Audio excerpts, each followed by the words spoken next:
to like how to like I guess in terms of like what moves and like happens to like be like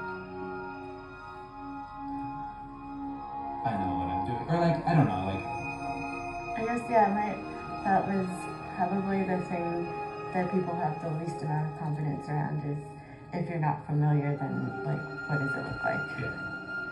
Okay.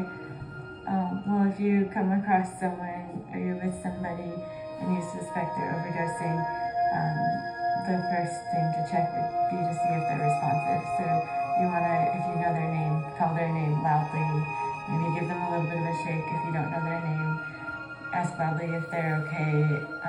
If they're not responsive to sound or touch, then you also definitely want to look for signs of breathing. If they're not breathing, that's a big red flag. If the person remains unresponsive with the sound and the touch, then you can give the first dose of naloxone. A lot of people, most people I think are carrying nasal Narcan, and that's definitely the easiest one if it's something you're not familiar with.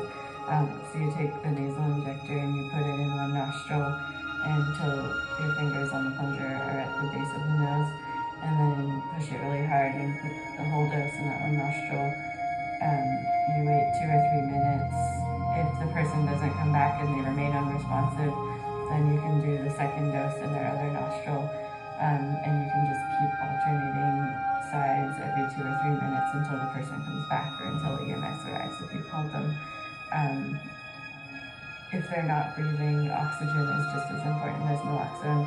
If you feel comfortable and are able to do rescue breathing for the person, you can do that in between doses too. That's pretty important to keep oxygen going to the brain.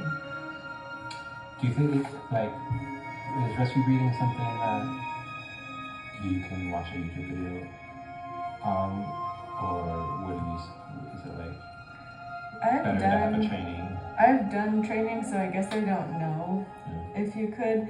I think it's not a terribly difficult thing, but maybe it gives you more confidence to do it if you've done training and had someone go through it in a non-stressful situation with you.